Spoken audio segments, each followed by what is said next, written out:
কথামৃতা তপ্ত জীবনা কবি ভীরিতা কলমশাপহা। হরে কৃষ্ণ, ধন্যবাদ, প্রণাম। আমরা শ্রীল জীব গোস্বামী কৃত শ্রী শ্রী গোপাল চম্পুর পূর্ব পর্বে আছি। প্রথম খণ্ড চলছে, তৃতীয় অধ্যায়। আজকে আমরা বাংলায় অনুবাদ সংখ্যা 22 থেকে আরম্ভ করব। 22 নম্বরের অনুবাদ।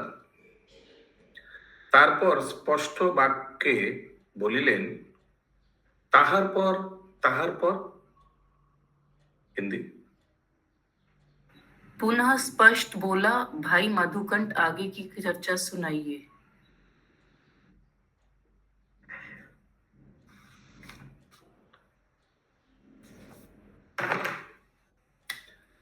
মধুকণ্ঠ বলিলেন, সেই শ্রীমান पर्जन्य यानी कौन है?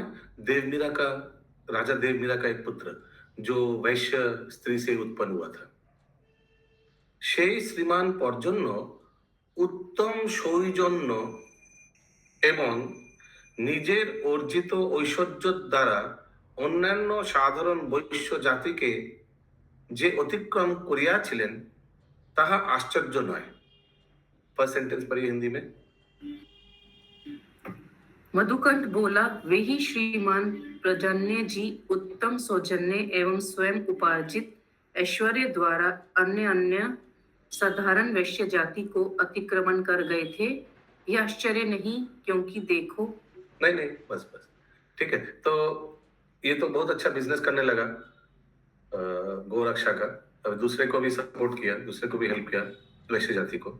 দেখুন, তিনি নিজের আশ্রিত দেশকে পালন করাতে সকলের মান্য হইয়া তথা দানশীলতা থাকাতে দুগ্ধ সম্পত্তির দ্বারা সকল লোককে প্লাবিত করিয়া সর্বাপেক্ষা প্রাধান্য প্রাপ্ত হইয়া মেঘ সাদৃশ্য লাভ করিয়াছিলেন। हिंदी। अशोक प्रभु, ध्यान से सुनना पड़ेगा। नींद आने से खड़ा होकर श्रवण कीजिए। इसमें कोई लज्जा नहीं है खड़ा होने से। आप अपने घर पे खड़ा होकर श्रवण करिएगा तो कोई लज्जा नहीं है, लेकिन कम से कम 1 घंटा सुन पाइएगा, नहीं तो नींद में आ जाएगा। एक बार नींद पकड़ लिया ना, तो बार बार सोती रहिएगा। बोली माता जी। देखो, वे अपने देश के पालन करने से सभी के माननीय होकर तथा दानशीलता के कारण दुग्ध संपत्ति द्वारा सब लोगों को अप्लावित करके सबकी अपेक्षा प्रधानता को प्राप्त करके भी मेघ की समानता को प्राप्त कर गए। मेघ सादृश्य लाभ करियाছিলেন, इसका क्या अर्थ हुआ? मेघ सादृश्य, मेघ की सादृश्य, मेघ समानता माने सबका समझ था कि वही लीडर है।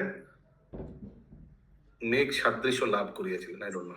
बादल जैसे दूसरों को तृप्त करता है पानी से, वैसे ये अपने दूध से सबको तृप्त किए। अच्छा, वेरी गुड। যদিও নিশ্চয় যিনি যশে প্রহ্লাদ, প্রতিজ্ঞায় ধ্রুব,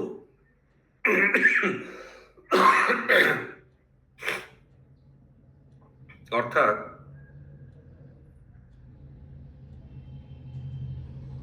ধ্রুবের प्रतिमूर्ति, महिमाय पृथु। एक एक समझ में आ रहा है? Very good. शत्रुर प्रति भीष्म, সুহৃদজনের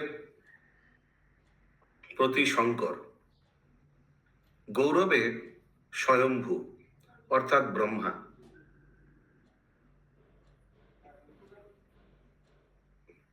এবং তেজে হরির তুল্য ছিলেন। एक एक उपमा समझ में आया? यस प्रभु जी। Very good. যদিও সকল লোকেই যাহার গুণগণের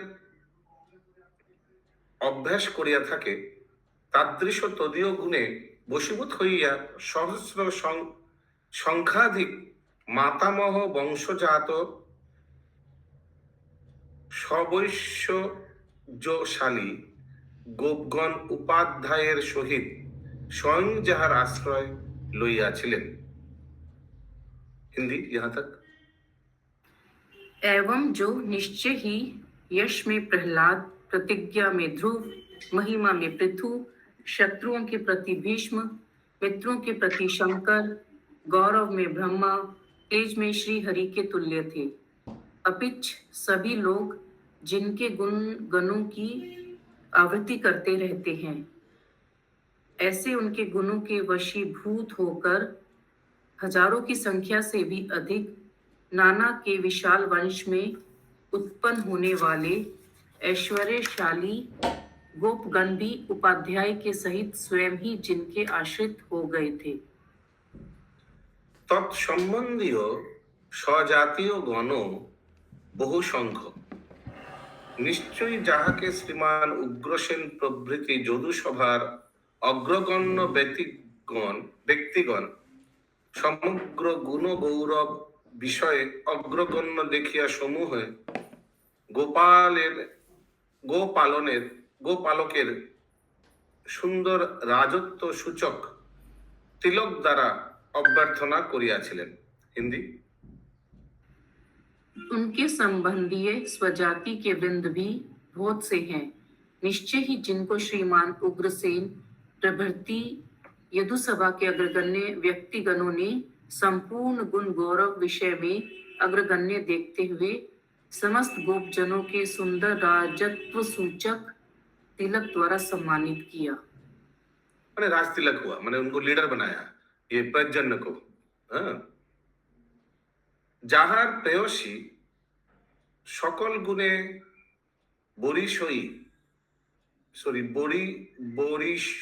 বরিয়সী অর্থাৎ শ্রেষ্ঠা হওয়াতে তাহার বরিয়সী এই নামক সার্থক হইয়াছিল। মানে যাহার প্রেয়সী মানে लग रहा है इनका वाइफ। क्या है हिंदी में, क्या लिखा है पढ़िए। हिंदी में है कि विषय में पर्जन्य अग्रगण्य की पत्नी है प्रभु, पर्जन्य की पत्नी है। যাহার শ্রীমান মানে इसका बेटा पुत्र উপনন্দ প্রভৃতি পাঁচজন পুত্র জগৎকে आनंदित করিয়াছিলেন। মানে नंद महाराज लोग तो 5 जन था, 5 भाई था। सबसे बड़ा कौन था? उपानंद था। अधिक की स्तुति पाठ कौन तदीय যশ के श्लोक निबद्ध करिया वर्णन करित। पढ़िए माता जी हिंदी। अर्थात उग्रसेन आदि सभी यदुवंशियों ने जिनको गोपों का सम्राट बना दिया, जिनकी प्रिय भार्या स्त्रियों के सभी गुणों में श्रेष्ठ थी, अतएव जिनका वरीयसी यह नाम सार्थक था, जिसके श्रीमान उपनंद आदि 5 पुत्रों ने जगत को ही आनंदित कर दिया। अधिक क्या कहें, देखो जिनके यश को वंदी जन श्लोक बद्ध करके वर्णन करते हैं। तो अभी हम उल्टा जाएंगे, ठीक है। उल्टा यस प्रीतिमय नंदप्रिया माता जी, भगवान कृष्ण का पिता कौन है? वसुदेव। अच्छा, इस साइड में नंद महाराज। नंद महाराज लोग कितना भाई है? 4। 5 भाई है टोटल। सबसे बड़ा 5 कौन है? नंद। उपानंद। उपानंद। ये 5 भाई जो है, इन 5 का पिता का नाम क्या है? सुधामय वल्लभी माता जी। पर्जन्य बाबा। पर्जन्य। और माता का नाम क्या है? दिया नहीं है, लेकिन माता कौन सा कुल से थी? माता का नाम दिया प्रभु, बरियसी। दिया होता था। बरियसी, अभी तो आप बोले ना बरियसी कौन है। अच्छा, जी बरियसी श्रेष्ठ उसके बीवी के वो लिए उसका बोला है गुण। अभी आगे आप पढ़िए ना, पर्जन्य की पत्नी ठीक है, थी, ठीक है, स्त्रियों के ठीक है, सभी बरियसी। गुण में थे। ठीक है, बरियसी। ओके। और उनका पिता कौन पर्जन्य का? बोलिए सुधामय वल्लभी माता जी। सूरसेन नहीं, देव। नहीं सॉरी, वो देवमीड़। हाँ, देवमीड़। ठीक है, तो ये है हाँ। ये है क्रोनोलॉजी। ओके,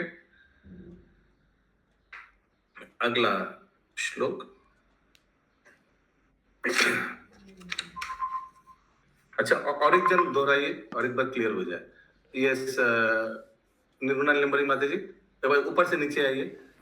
ऊपर से नीचे, तो फिर तो दो स्त्री, तो दूसरा स्त्री का नाम क्या है? वरियशी ना, हाँ, ठीक है। और वरियशी और देवमीरा से जो वैश्य, जो कौन सा पुत्र उत्पन्न हुआ? नंद, उपनंद, उपनंद हुए ना, पर्जन्य। प्रजन्य। पर्जन्य का कितना पुत्र है? 5। सबसे बड़ा कौन है? उपनंद। अच्छा, उनमें से एक कौन है? नंद महाराज। यस। और उनका पुत्र का नाम क्या है? कृष्ण। हाँ। सबको क्लियर हुआ? ओके, अगला श्लोक। अरे यार, कहाँ थे हम लोग?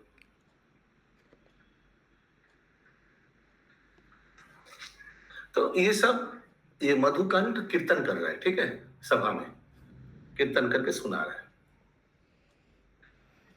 ऐसे भी नंद महाराज तो जब पूछा था क्या टॉपिक बताइए, तो नंद महाराज ने क्या टॉपिक बताया था? तुम हमारे बारे में ही बताओ। हमारे बारे में ही बताओ। अगला अनुवाद।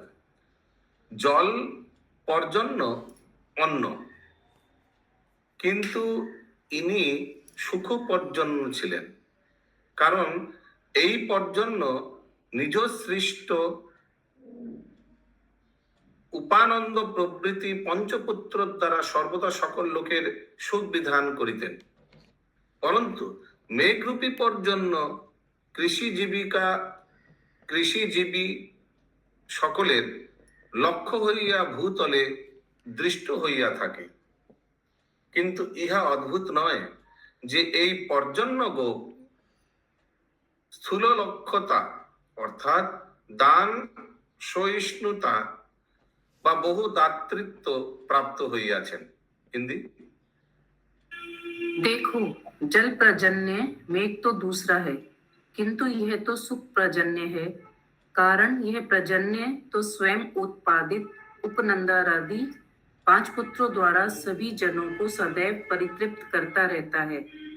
परंतु मेघ रूपी प्रजन्य कृषि जीवी सभी दरिद्रियों के दृष्टिगोचर होकर भूतल पर देखा जाता है, किंतु यह अद्भुत नहीं है, कारण यह प्रजन्य गोपराज तो दान वीरता या वृद्धात्वता को प्राप्त होकर स्थूल दृष्टि वालों को भी लाखों रूप में दिखाई पड़ता है।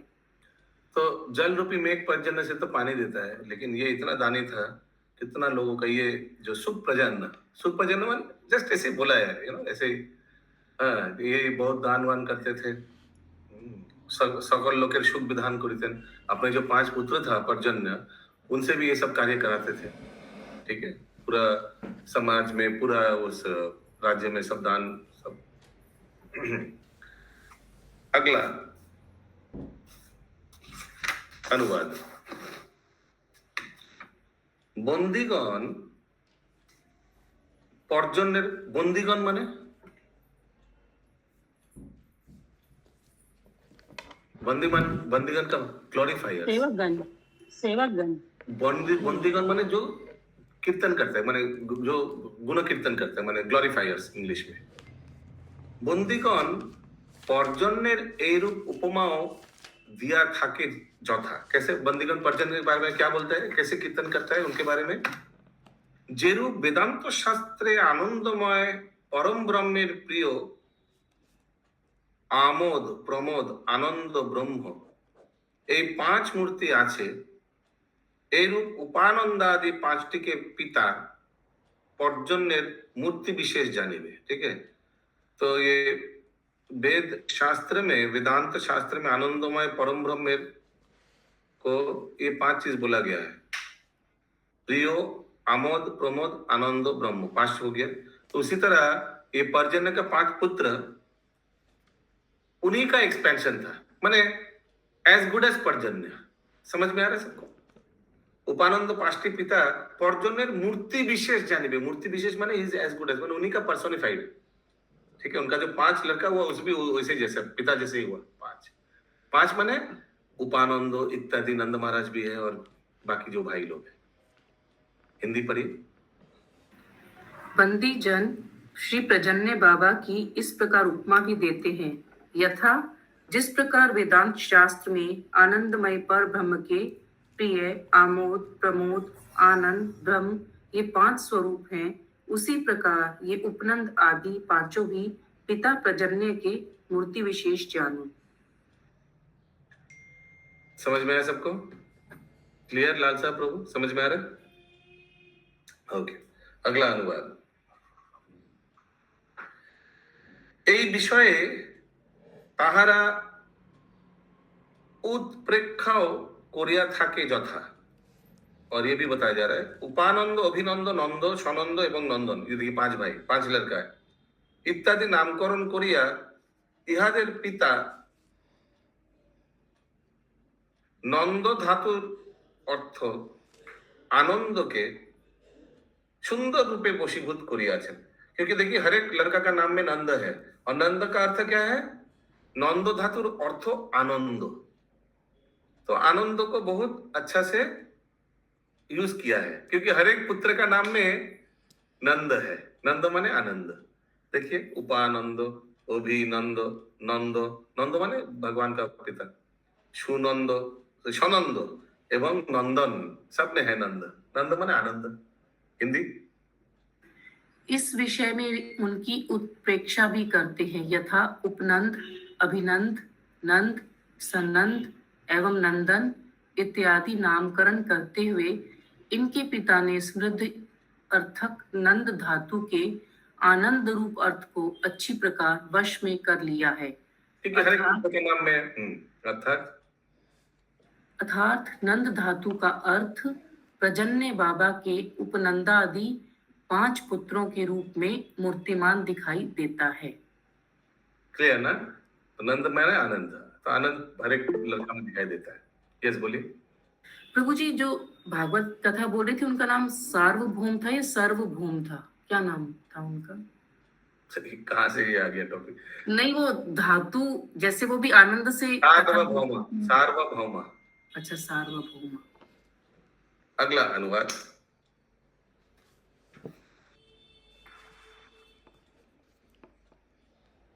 এই প্রকার তাহার সকল সম্পত্তি থাকলেও ताहर माने किसके बारे में बात टॉपिक हो रहा है? किसके बारे में आलोचना हो रहा है अभी? नंद बाबा के बारे में। गलत। पर्जन्य, पर्जन्य का एक टॉपिक चल रहा है ना, उसका पुत्र के बारे में, कि पुत्र के 4-5 का आनंद वर्ड लिखा है हर एक में। पर्जन्य का टॉपिक चल रहा है, ठीक है। এই প্রকার তাহার সকল সম্পত্তি থাকলেও সমস্ত নেপথ্য মানে বস্ত্র অলংকার আদি সম্পত্তির মধ্যে বস্ত্র সম্পত্তির মতো তদীয় পুত্র সম্পত্তির পরম রমণীয়তা প্রাপ্ত হইয়াছিল। অর্থাৎ বসন ও ভূষণাদির মধ্যে যেমন বসনই প্রধান, তদ্রূপ সমস্ত সম্পত্তির মধ্যে পুত্রই তাহার প্রধান সম্পত্তি ছিল। ক্লিয়ার है? His sons were the main assets. তাহাতে আবার তাহার মধ্যম সুত অর্থাৎ নন্দরূপ পুত্র সম্পত্তি সুতরাং अधिक হইয়াছিল। ठीक है, सबसे ज्यादा मेन संपत्ति क्या था? 5 पुत्र। लेकिन ये 5 पुत्र में भी सबसे कॉस्टली एसेट क्या था? 3 नंबर पुत्र। 3 नंबर पुत्र कौन है? नंद महाराज। नंद। যেমন ঐশ্বর্য সকলের অবিচ্ছিন্ন সম্পত্তির শ্রেণী, অর্থাৎ সমগ্র ঐশ্বর্য, বীর্য, যশ, শ্রী ও জ্ঞান ও বৈরাগ্য লক্ষ্য করিয়া যশ ও শ্রী অধিক, এখানেও तद्रूप जानिबे। जिस तरह मैंने ये 5 जो ऐश्वर्य है उसमें से सबसे इंपॉर्टेंट क्या है? जश और श्री अधिक, ये रूप तद्रूप जानिबे। वो उस तरह ये 5 पुत्र में से सबसे इंपॉर्टेंट कौन है? नंद महाराज, पूरा ज्ञान, सर्व ज्ञान संपन्न। हिंदी इस प्रकार उनके समस्त संपत्तियों के होने पर भी वेश रचना की संपूर्ण संपत्तियों में वस्त्र संपत्ति की तरह पुत्र संपत्ति ही परम रमणीयता को प्राप्त थी। अर्थात वेश रचना में वस्त्र और भूषणों के बीच में जैसे वस्त्र ही प्रधान होते हैं, उसी प्रकार सब संपत्तियों के मध्य में पुत्र ही उनकी प्रधान संपत्ति थी। उन 5 पुत्रों में भी बीच वाली नंद पुत्र रूप संपत्ति ही अधिक थी, जैसे षट ऐश्वर्यों की अविच्छिन्न संपत्ति पंक्ति में अर्थात ऐश्वर्य वीर्य यश श्री ज्ञान वैराग्य रूप 6 ऐश्वर्यों में बीच वाले यश और श्री नामक 2 ऐश्वर्य ही प्रधान हैं, उसी प्रकार प्रजन्य के 5 पुत्रों में बीच के नंद ही प्रधान हैं। ओके, कोई है जिनको समझ में नहीं आ रहा है कुछ क्या चल रहा है? अगला पैरा, এই স্থলে কেউ কেউ অর্জুনকে উদাহরণ দেয়া থাকেন। क्यों क्यों अर्जुन को क्यों उदाहरण देता है? क्योंकि वो पांचों में वो ज्यादा महत्वपूर्ण थे इसीलिए। क्योंकि वो भी 3 नंबर है 5 में, जैसे नंद महाराज है, इसीलिए उसका उदाहरण दिया जाता है। এই স্থলে কেউ কেউ অর্জুনকে উদাহরণ দেয়া থাকেন, কিন্তু আমরা মধ্যে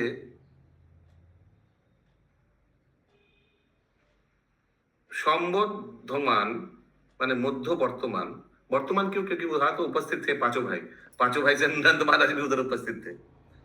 आनंददायक সেই পর্জন্য নন্দের বালক পর্যায়ে পাণ্ডুতনয় অর্জুনের সহিত উদাহরণ স্বীকার করি না। कोई देता है लेकिन हम लोग वो उदाहरण इधर स्वीकार नहीं करते हैं। যদিও সেই সকল পরমোদার সহোদর দিকের মধ্যে শ্রীনন্দ যে কেবল জন্ম দ্বারা মধ্যবর্তী ছিলেন তাহা নহে, কিন্তু তিনি অন্যান্য সকলকেই স্নেহ সম্পত্তির আস্পদ হইয়া বিদ্যমান ছিলেন। যেহেতু শ্রীনন্দের প্রতি পিতা মাতারও অধিক স্নেহ প্রাচুর্যের বর্ধিষ্ণু ভাব ভাতৃগণেরও সর্বদা সুখ বৃদ্ধি করিয়াছিল, কিন্তু ঈর্ষাদি বৃদ্ধি করে নাই। কেবল শ্রীনন্দের এই রূপ সুন্দর গুণ উৎপন্ন হইয়াছিল তাহা অদ্ভুত নয়, যেহেতু স্বয়ং ভগবান শ্রীকৃষ্ণের প্রতি তাহার বিশেষ রূপ ভক্তিরই অভিব্যক্তি ছিল আছে।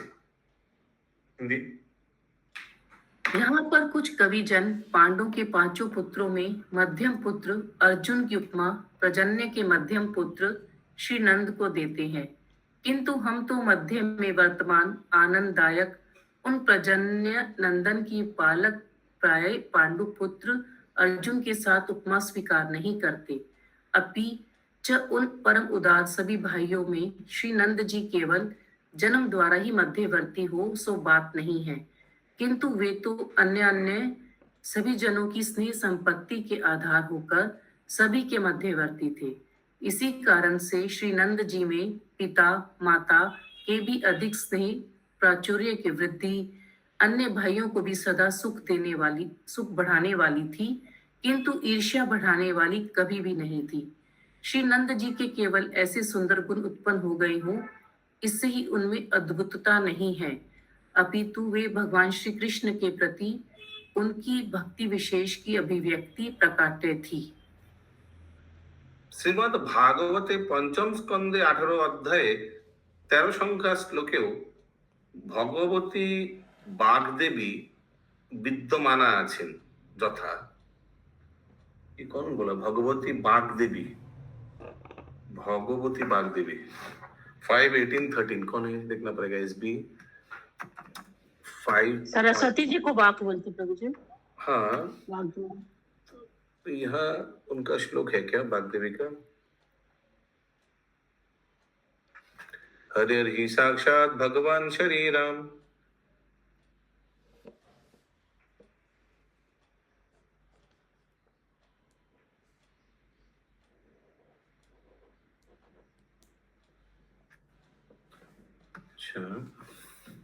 ठीक है। ये श्लोक में ভগবতী বাগদেবী বিদ্যমান আছেন যথা।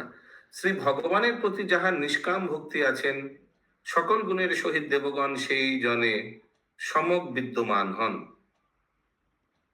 তাৎপর্য মধ্যম পাণ্ডব বলিলে যেমন যুধিষ্ঠির ভীম অর্জুন নকুল সহদেব এই 5 জনের মধ্যবর্তী বলিয়া অর্জুনকে ধরা হয়, সেই রূপ উপানন্দ অভিনন্দ নন্দ সনন্দ নন্দন এবং এই 5 ভ্রাতার মধ্যবর্তী বলিয়া নন্দ মাধ্যম এইরূপ কেহ কেহ বলিয়া থাকেন, আমরা তাহা স্বীকার করি না। কারণ নন্দ মহারাজ জন্মক্রম বশতই মধ্যম নন, কিন্তু পিতা মাতা সর্বসাধারণের স্নেহ নন্দের প্রতি সর্বসহোদরের অপেক্ষায় যেন সকলের কেন্দ্রীভূত বা পুঞ্জীভূত হইয়াছিল, এই জন্য তিনি মধ্যম। समझ में है? पांचों में से नंद महाराज को मध्यम मध्यम यानी श्रेष्ठ बोला जाता है। क्यों? क्योंकि he is to take the leadership quality, माने पांचों में से ये श्रेष्ठ था। और हिंदी प्रभु जी, हिंदी इतना डिटेल में नहीं है जो आपने पढ़ा, उस हिंदी में सिर्फ 2 लाइन ही है। श्रीमद् भागवत पंचम स्कंद में इस प्रकार की भगवती वाग्देवी विद्यमान है, यथा श्री भगवान के प्रति जिसकी निष्काम भक्ति है, सभी गुणों के सहित देवगण उस भक्त जन में अच्छी प्रकार विद्यमान हो जाते हैं।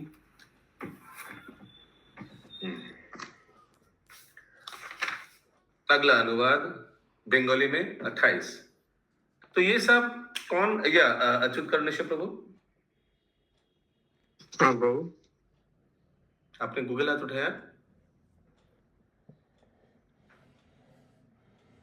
अरे प्रभु, हम पूछना चाह रहे थे कि बीच वाले जो नंद है वो प्रधान क्यों है, उनमें क्या विशेषता है? भगवान के स्रोत है न कि और कुछ? वो भी है, लिखा है इसमें, क्योंकि कृष्ण उनका पुत्र बन के आते हैं बाद में। और ये भी लिखा है कि पांचों भाई में से कोई तो होता है एक लीडर। तो हालांकि वो उम्र से 3 नंबर में थे, लेकिन पांचों भाई में लीडर वही मुख्य माना जाता है। कुछ कुछ होता है कारण की बुद्धिमत्ता से भी प्रधान बना दिया जाता है। हाँ, वो नहीं लिखा है। हाँ, करेक्ट, सही बोला आपने। अगला अनुवाद। श्रीमान उपानंद मधुकंठेर कंठ হইতে এইরূপ বাক্য শ্রবণ করিয়া श्रीमान अभिनंदके मृदु स्वरे बोलिते लागिलेन। ठीक है, एक भाई दूसरा भाई को बोल रहा है, ध्यान से सुनिए क्या बोल रहा है। এই যে বালক কথা বলিতেছে, ইহার পর হৃদয়ে বিজ্ঞতা कि तुम्हें जानिते पारियाछो? हिंदी। श्रीमान उपनंद जी मधुकंठ के कंठ से इस प्रकार के वाक्य सुनकर श्रीमान अभिनंद के प्रति धीरे धीरे मधुर स्वर से बोले, तथा कहने वाले इस बालक की पर हृदय विज्ञता तुमने जान ली क्या? पर हृदय विज्ञता मतलब दूसरे के भीतर की बातों को जानना। पर हृदय विज्ञता। देखते हैं आगे। एक भाई दूसरे भाई से बातचीत कर रहे हैं, ठीक है, सभा में। अगला अनुवाद बंगाली में 30। तारपर अभिनंद उक्त वाक्य अवधारण करिया आश्चर्य भावे मधुकंठके बोलिते लागिलेन। ताहार पर आगे बताओ, आगे बताओ। हिंदी। तदंतर अभिनंद जी स्क्रीन बढ़ाइए।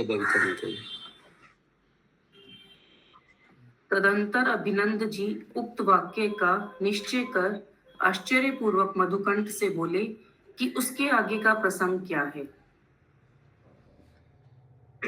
मधुकंठ बोलिल, ताहार पर सुमुख नामक कोनो एक प्रधान गोप সেই নন্দকে परम धन्या একটি কন্যা সম্প্রদান করেন।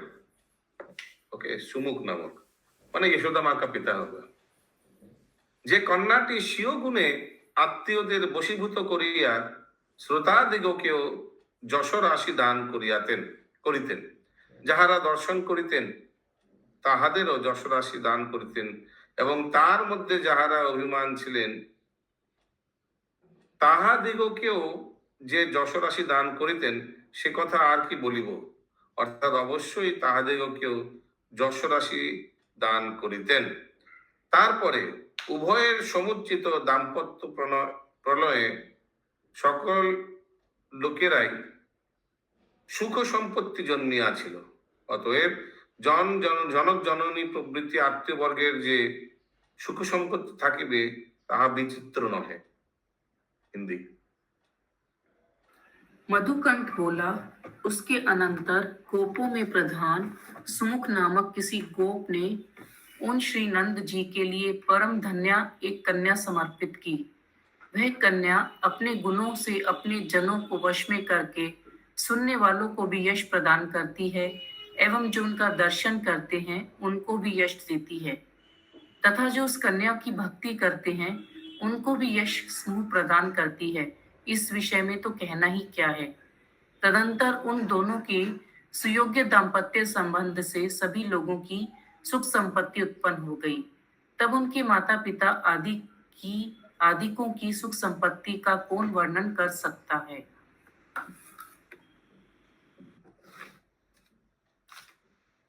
अगला अनुवाद। এই রূপে পর্জন্য সকল প্রাণীকে আনন্দিত করিয়া শোকরহিত ও সর্বাপেক্ষা ধন্য হইয়া স্বয়ং ও বহুতর সুখ অনুভব করিয়া তথা অভ্যাগরিকতায় মানে কুটুম্ব পোষণ ব্যাপারে অভ্যাগত অর্থাৎ অনাসক্ত হইয়া কেবল শ্রী গোবিন্দের চরণ পদ্ম ভজনাযুক্ত দেহযাত্রাকে আপনার অভিষ্ট বিবেচনা করে সকল জ্যেষ্ঠ এবং শ্রেষ্ঠ উপানন্দকে স্বীয় বংশের প্রাধান্য দিব্যার নিমিত্ত তিলকদান করিতে অভিলাষ করিয়াছি। ठीक है, तो उपानंद को वंशे प्रधान माने बिकॉज ही इज द सबसे बड़ा लड़का है, तो दिवार निमित्त तिलक दान करी तो अभिलाष करेছিল, उनको तिलक दान माने राज तिलक उनको हेड बनाएगा, ऐसे पर्जन्य ने आइडिया माने चिंता किया था। অবশেষে বসুদেবাদি নরদেব কর্তৃক পরিশোভিত সভা মধ্যে তাহাদের সম্মুখে তিলক দান করিয়াছিলেন। ওই সভা গর্গাচার্য প্রভৃতি ভূদেব মনীষীগণ দ্বারা अलंकृत হইয়াছিল। हिंदी। इस प्रकार श्री प्रजन्य बाबा ने प्राणी मात्र को आनंदित करते हुए शोक रहित हो एवं सबकी अपेक्षा धन्य होकर स्वयं भी अनेक सुखों का अनुभव कर कुटुंब के पालन पोषण व्यापार में अनासक्त होकर केवल श्री गोविंद पदारविंद के भजन मात्र से युक्त देह यात्रा को ही अपनी अभिष्ट मानते हुए सबसे बड़े एवं श्रेष्ठ उपनंद जी को ही स्वकुल की प्रधानता देने के लिए राज तिलक देने की अभिलाषा की। पश्चात श्री वसुदेव आदि राजाओं एवं श्री गर्गाचार्य आदि ब्राह्मणों द्वारा सुशोभित सभा की रचना करके श्री उपनंद जी को राज तिलक दे दिया।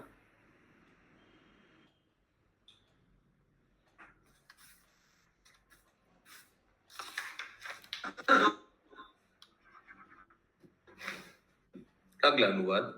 তারপর জ্যেষ্ঠের আচরণ দেখিয়া তথায় শ্রী নন্দ সংকুচিত হইলে ও জনগণ বিস্ময় প্রাপ্ত হইলে তাহা দেখিয়া পিতা পর্জন্যের লোচন উৎসুক হইল। তখন উপানন্দ বলিতে লাগিল, আমার অবিচার করিয়া এই রূপ কার্য করিও না। যেহেতু সকলেই স্নেহ পরম্পরার অধীন, সেই স্নেহ পরম্পরার আবার সদ্গুণের অধীন, সেই সদ্গুণ আবার সর্বপ্রকার সামঞ্জস্যের অধীন। সেই নন্দ বিষয়ক সামঞ্জস্য কেবল যে মাদৃশ ব্যক্তিগণ উপরেই স্বেচ্ছাচার অথবা আধিপত্য প্রকাশ করে তাহা নয়, কিন্তু সকলকে বশীভূত করিতে স্বাধীনতা গ্রহণ করিতে সমর্থ হয়।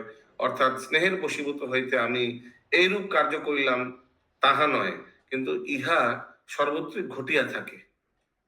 हिंदी। पश्चात उन श्री उपनंद जी ने भी पिता की आज्ञा को अंगीकार कर अपने को कृत्य मानकर उसी श्री वसुदेव आदि महानुभावों से युक्त सभा में बुलाकर भावपूर्वक अपनी गोद में बैठाकर अपने मंझले भाई श्री नंद जी को ही उस तिलक द्वारा गोकुल के राजा रूप से सम्मानित कर दिया, अर्थात उन्हीं को व्रज का राजा बना दिया। प्रभु आगे भी पढ़ना है ना। तदंतर बड़े भाई, शायद आप 3 लाइन पढ़े आगे तक, मैं पढ़ती हूँ। तदंतर बड़े भाई उपनंद जी के आचरण से श्री नंद जी के संकुचित होने पर सभी सभागत जनों के विस्मय युक्त होने पर एवं यह कार्य देखकर पिता श्री प्रजन्य जी के प्रसन्न नेत्र युक्त हो जाने पर श्री उपनंद जी बोले। यहाँ तक पढ़ा ना आपने? नहीं, थोड़ा एक्स्ट्रा हो गया। अच्छा, ওকে। যদিও সর্ব অন্তর্যামী শ্রী নারায়ণ দেব ইহাকেই পুনঃ পুনঃ অঙ্গীকার করিতেছেন। দেখুন, সকল লোকেরাই নেত্রসমূহ ষট পদের ন্যায় লীলা করিয়া কেবল শ্রী নন্দেরই মুখকে কমলের ন্যায় সেবা করিতেছেন, অর্থাৎ ইহার প্রতি সকল লক্ষ্য করিতেছেন। এই রূপে প্রথম হইতেই এ বিষয়ে যে শ্রী নারায়ণ দেবের সাহায্য জানিতে পারা যাইতেছে। আমার নামেই কিন্তু এই নাম ব্যবহৃত হোক, অতএব ইনি আমাদের রাজা।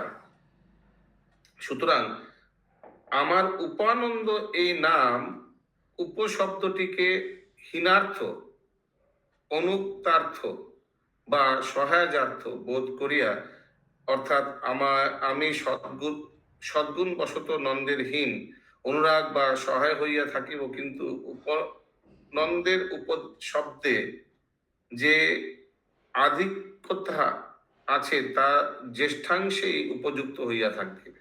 হিন্দি।